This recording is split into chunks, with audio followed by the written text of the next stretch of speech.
All right, good morning, people. Welcome to the Morning Drive. I'm your host, Thomas Curtis. Thank you so much for bringing me with you on your morning drive.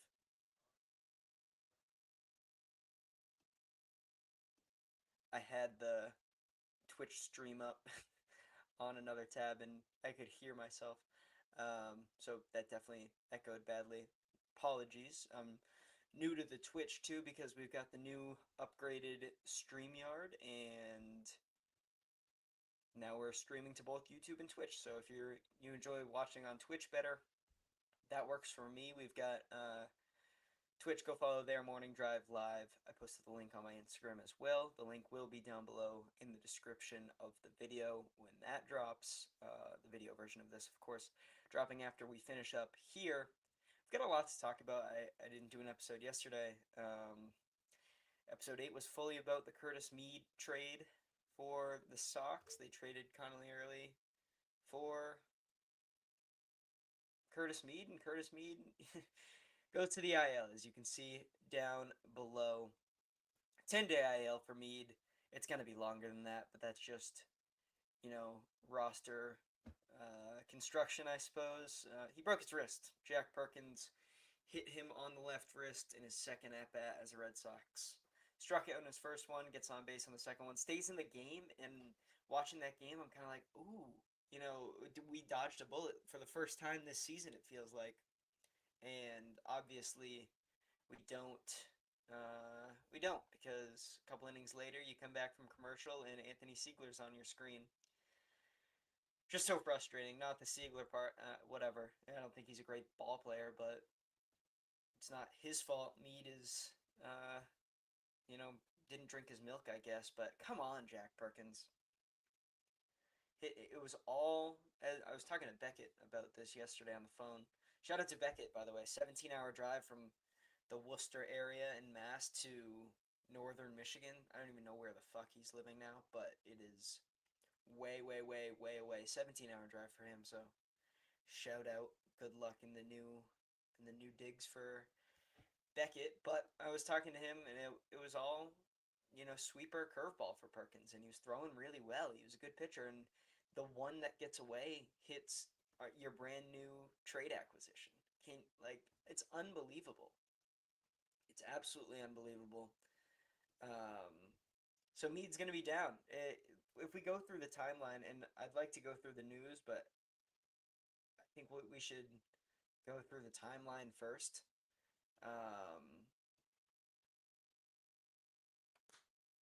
So the X-rays come back negative night of, which was Monday, the 27th, and Tracy says they maybe dodged a bullet. So I go to bed that night thinking, oh yeah, maybe we did. Wake up, go to work, no episode because we did a lot of the Mead stuff already. The one game in Sacramento I didn't really care about. It was a 6-0 win. So we maybe dodged a bullet. Get home from work Tuesday afternoon. Tommy Castle on Twitter says Sogard is on a flight to join the team. And I'm like, oh no. Immediately, I think IL for me, obviously. But there's a tweet that comes out. It could be paternity leave for one of the players. Congrats on the sex. Nope. Mead hits the IL, and we get an interview with him. He says he hopes to be back by the postseason. He had the same injury in 2023 as a prospect. It was 62 days. It was HBP, broken wrist. 62 days puts you, what are we? July 29th. 60 days from now is the end of September. So, like he says, hopefully the postseason, but with the Red Sox medical staff timeline, that is 62 days is mid-February.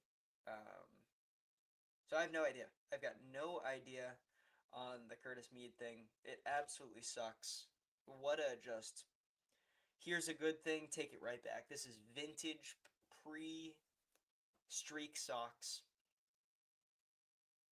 It's just what it is. For other news, we'll do some MLB trade talk. Liam Hicks is available for trade, the Marlins say. They're also willing to listen on Otto Lopez and Xavier Edwards. I thought that was the number one piece of news outside of the Mead IL, because Red Sox Stats on Twitter says the Marlins have been scouting Red Sox prospects hard in the past few weeks. And Otto Lopez fits exactly what the Sox have said. They've said they need a shortstop. They've said they're willing to go trade for a shortstop, and prospects are on the table. And now it looks like the Marlins have interest in your prospects. Otto Lopez was an all-star starter. I should probably have Otto Lopez's stats up, but all-star starter, one of the best batting averages in baseball. Of course, comparatively to 20 years ago, it doesn't look like anything, but it's a three. No, never mind. 2026. I didn't know. 328 for Otto Lopez in the batting average category. 362, 492 slug for an 854 OPS. 140 OPS plus out of the shortstop spot. I mean, this guy's the best shortstop probably in the league in 2026. Batting wise. He's really, really good.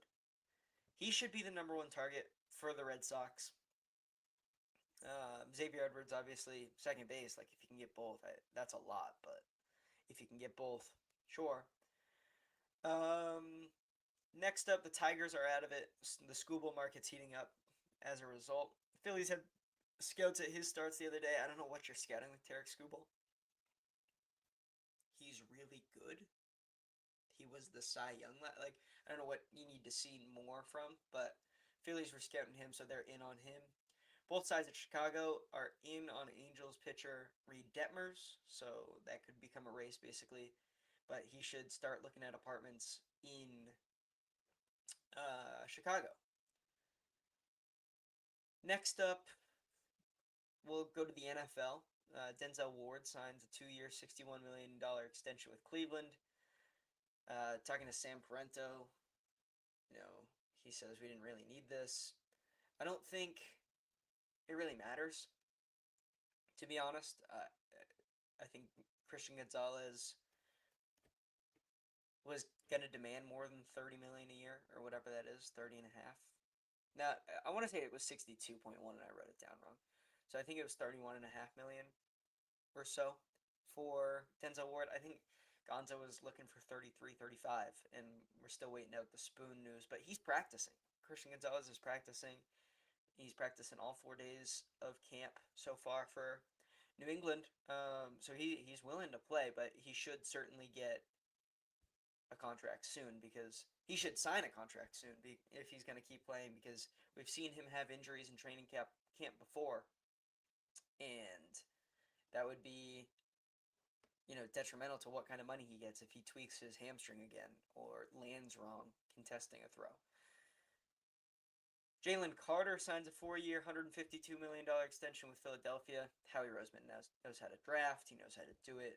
Jalen Carter, beast in this league, one of the best defensive tackles in football. Good on Philadelphia for extending this guy and not letting him reach the open market. Tua Tagovailoa is dealing with a tight back. He's sidelined from camp. Kind of gives Michael Penix a chance to, leap him on the depth chart. Not leap him, but, create a gap between him and Tagovailoa. I don't know how long he'll be out. I didn't read much about it, but I did see that report. So that's what we've got in the news. Let's move on to the Patriots text line. I think this is an outrageous take from Sam, and he's actually said it a couple times. Sam Parento. Second mention on the show from Sam Parento. If they beat Seattle, they have the best shot of any team to go 17-0. Sam says, I think he's high on Potnews. With that one, I mean, Seattle's a good squad, sure, but I don't think any team's going 17-0 is no. Straight up, no. Seattle, like I said, really good team. That'll be a great game to open up the season. In Seattle after a Super Bowl, you got to watch them raise the banner. Oof, that's going to hurt. I'm probably watching right next to Andrew Taylor. That sucks. And the Pats are going to be better than Seattle. I think that's kind of no doubt. The defense is much better. Seattle lost a lot of guys, as Super Bowl teams do. Does Sam Darnold replicate another 14? Like, is Sam Darnold 3 straight 14 in 3 seasons? Or what? Yeah. Like, would this be his third straight 14 in 3 seasons? I don't think he's that great. I think he was good, and he was throwing to JSN, and they had a great run game, and the offensive line was pretty good, and the defense gave him a lot of extra possessions. I don't think Sam Darnold's a 14-3 quarterback. That's just not what it is. And yeah, I have the Patriots going undefeated in the division, Sam. They beat the Bills twice because the Bills aren't very good. They beat the Jets because the Jets are the Jets. And the Dolphins are terrible. So it's 6-0 in the division. But as the football season goes, guys go down, and 17-0 is one of the craziest things ever. To have that as your take on the text line. He's texting me now. I wonder if he's watching. If you're watching, dude, I'm pretty sure I can just. Hey, you should just comment. Oh, Sam, he's trying to log into Twitch to defend himself. Yeah. If he was here to defend himself, maybe he would have. Sam, just don't even do that. Just text me. But figure the Twitch thing out, man. Let's get some engagement in the comments. We're gonna move on in the time being with Sam. You know, thanks. We all know. If you know Sam, it'll take a second. Moving on. The A's 4, Red Sox 3 on Tuesday, July 28th. Tough loss. That, like, all of Tuesday was just vintage pre-streak Sox. First 3 months Sox, it sucked. Ricky Gage jumped 6 innings, 7 strikeouts, and a shutout. His stuff is really good. I had him in fantasy because I thought he was going to be really good. The last 5, he got tagged. Had to drop him before the Sox game because thrown in Sacramento against a relatively hot offense. Like, this is one of the best offenses in the MLB the last month. Had to drop him. He goes 6 shutty. Offense was tough. Jahmai Jones with a double. Jarren Duran goes 2 for 4. His OPS touches 600. Congratulations, Jarren Duran. Another offensive note, Cedon with a horrible first and third at bat. He had a 3-pitch K, and I mean, waved. Sorry, I just hit my mic. Waved a foot above his head for the strikeout. It was 2 straight pitches that were really not competitive, and he struck out on both of them. So yeah, some A's notes. Henry Bolte is a real pain in the ass, huh? Kind of an asshole. Singles on a sharp ground ball. He's super fast. 99th percentile sprint speed. Dropped, 2 bunts down in this game to get on base, stole bases. Just really frustrating. But the most frustrating part of it all was the Brian Serven home run. His first of the year is 4th of his, 7-year career. To deep center off of Bennett. And this is where, so Bennett goes 6 1/3, 6 hits. He had 4 strikeouts, 2 walks. I think Tracy got super greedy sending him back out there for the 7th. I would have been fine with 6 innings from Bennett. Of course, with this 162 season, you've got to try and get as many innings from your guys as you can, save the bullpen. But his pitch count was he was at 80 or 75, 80 going into this inning. I kind of would have taken what I got from Jake Bennett. In the moment, I was like, yeah, this is good, and it's the bottom of the A's lineup. Like, giving up a home run to Brian Serven, if you're Tracy, you can't call that. So I kind of talked myself into the 7th inning being, a fine decision. But it's just tough. When it doesn't work, you're like, holy shit, that sucks. Moran cleans up the 7th with 2/3 scoreless. He picks up a strikeout, and then in the 8th, Watson gives up another insurance run, which actually really, really hurts because the Red Sox score 2 in that. What was it? It got to 11:45, and I was tired. Yeah, top 9 Wong homers. Shout out to Connor Wong with his second home run of the year, 2-run bomb to left. Not really a bomb, but 394 from Wong. He's been dying to wear that Wally head So good for him because I feel he's gotten hoed on two homers this season, and he's just dying. The Wally head's so important to him that you know finally he gets to wear it. It is in a loss. Back to the Patriots text line because Sam's texting me because he can't figure out how to comment on the stream. Maybe that's my fault. Maybe it's his.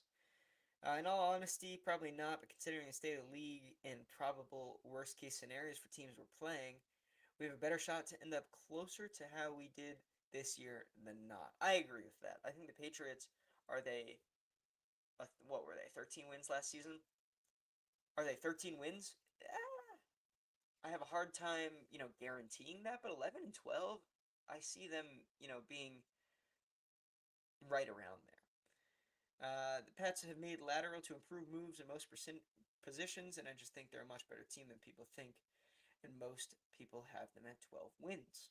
Again, 14-win season, right? Like, I'm not guaranteeing it, but I'm not, you know, completely discarding it.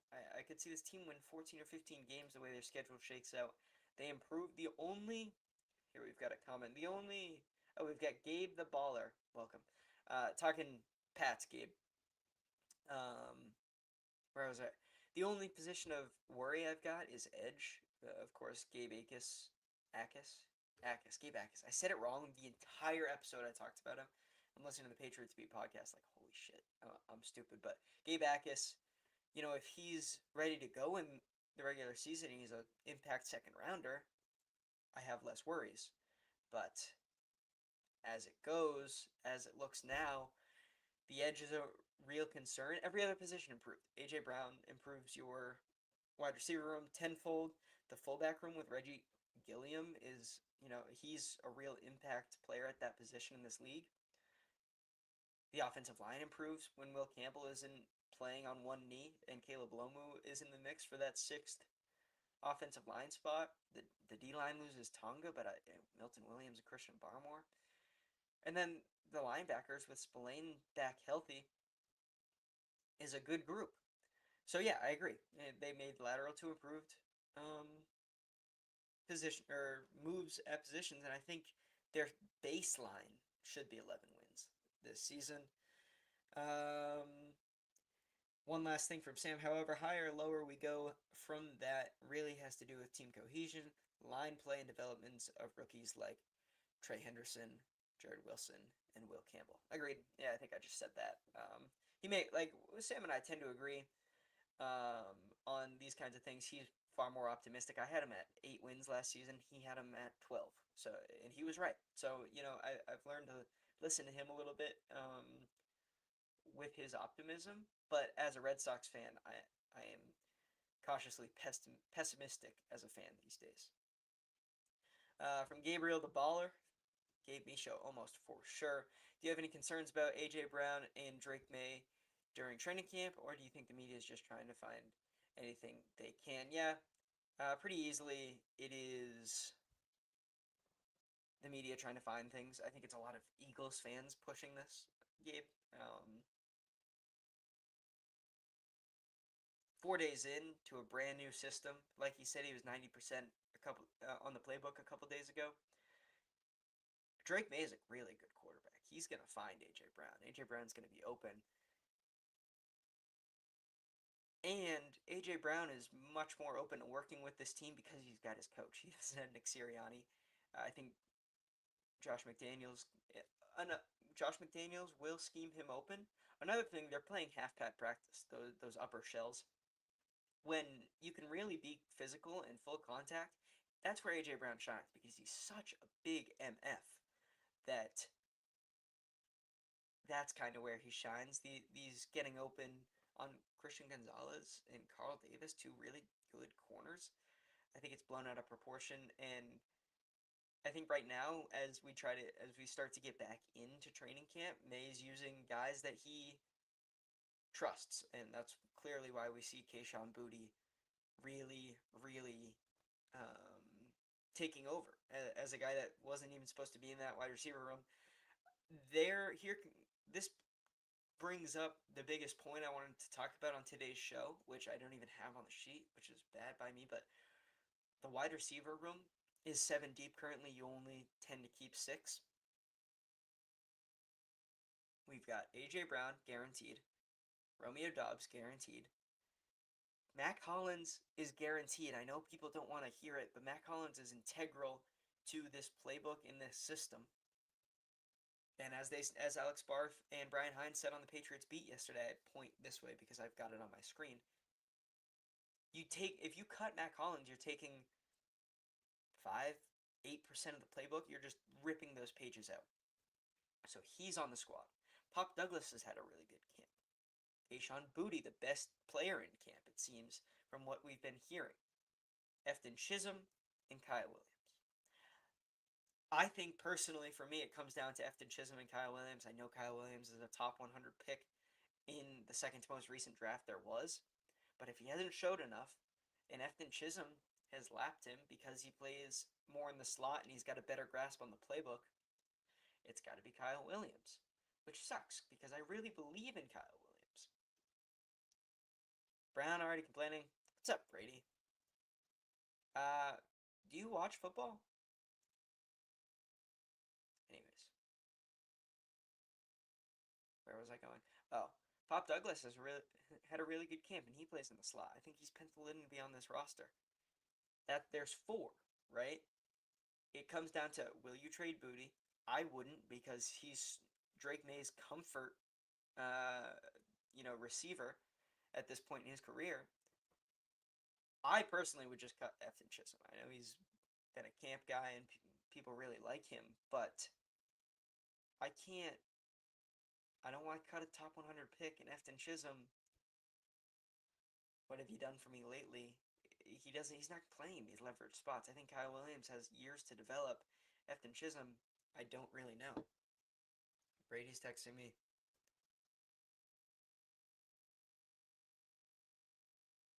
Yeah, yeah.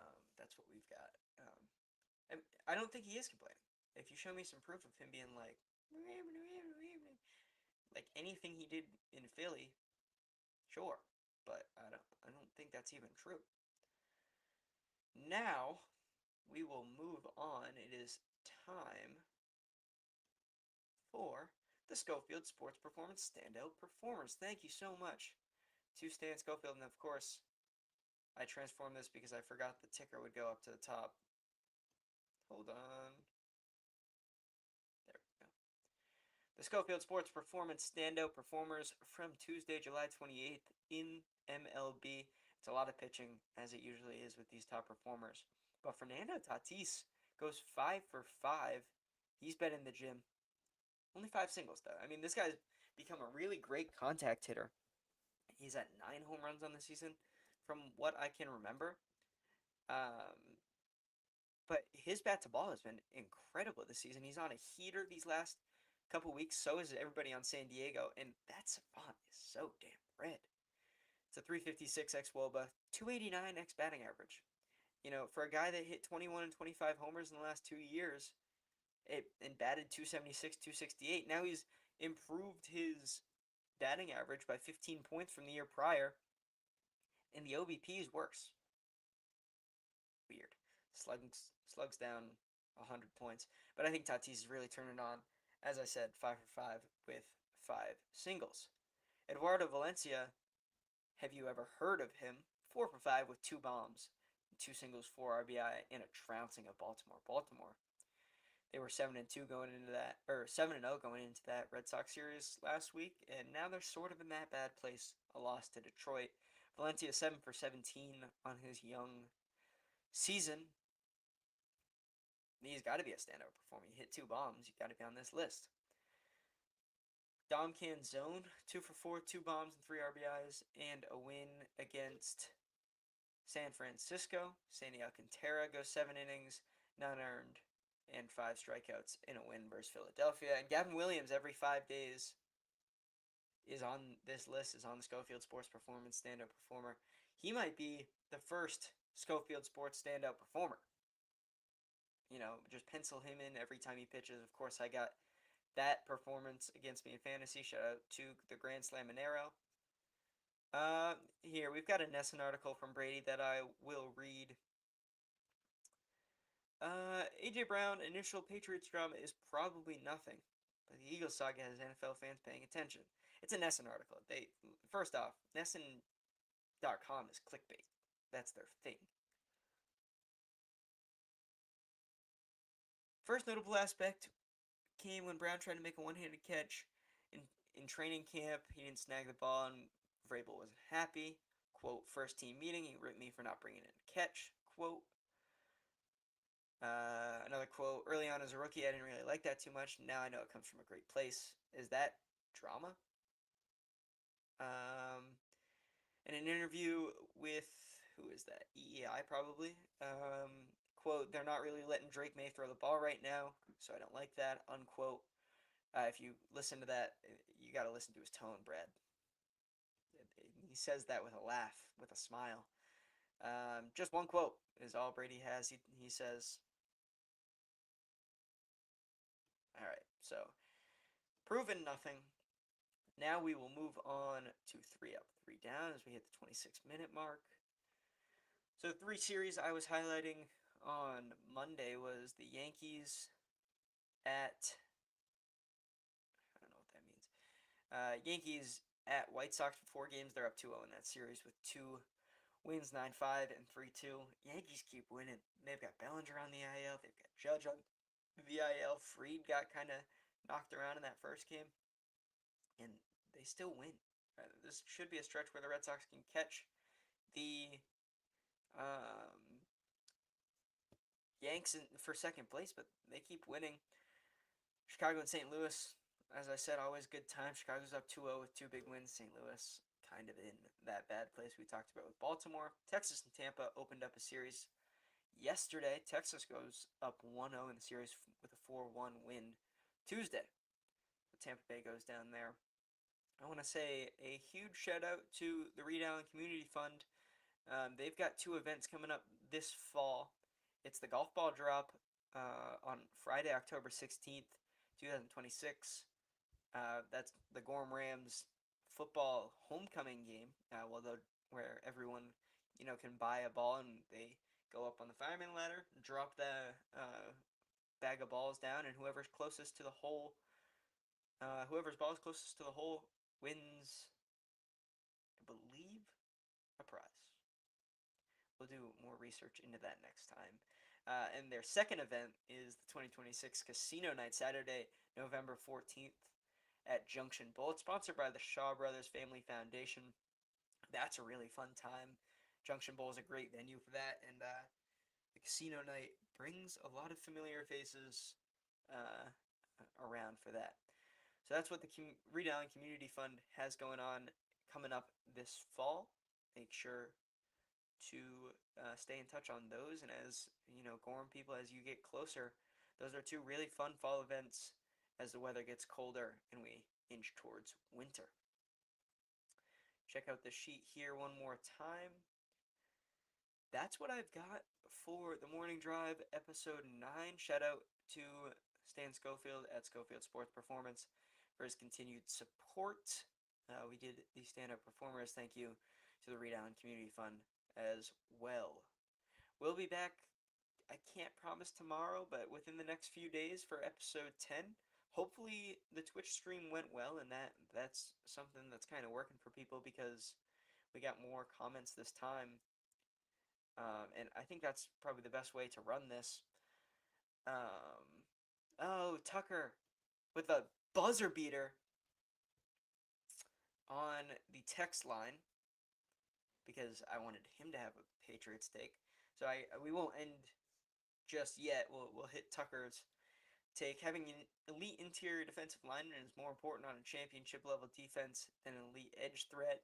Every team to make the Super Bowl this decade has had a top 10 DT on their line, but the top edge threats haven't had team success, in part because of the size and structure of their contract, making it harder to build and maintain talent around them.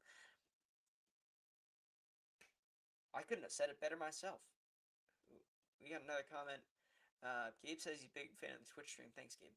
I'm glad.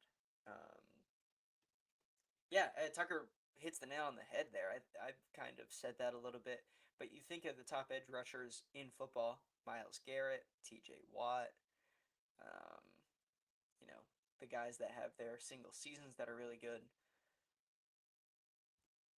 No team success. That's Cleveland, Pittsburgh, J.J. Watt with the Texans. He gets paid. He got paid a ton of money. I'm not thinking of edges a ton currently, but yeah, those are guys that don't have team success. And then you go to the DT. I think because they're not, these linemen, interior linemen aren't getting paid as much. The teams can be better, yes. But also, if you have an impact defensive tackle and you're stifling the run in the playoffs, a lot of teams' best trait is the play action. And if the run game isn't working at all, you can send out nickel and dime packages because your defensive tackle is stuffing the run. And if you've got a guy that's getting to the quarterback consistently on the inside, that's a game changer. So Tucker hits the nail on the head there on the text line. Gabe says, totally unrelated, who would be your number one pick in fantasy football next season? Bijan, I think. A lot of people seem to think Jahmyr Gibbs.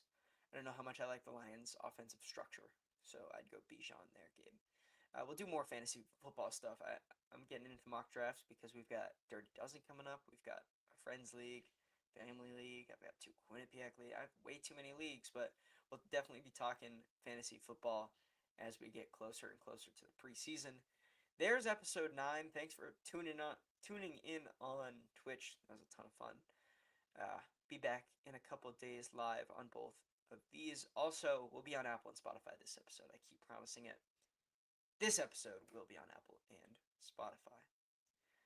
See you next time. One more thank you to the Skolfield Sports Performance Team and the Reed Allen Community Fund.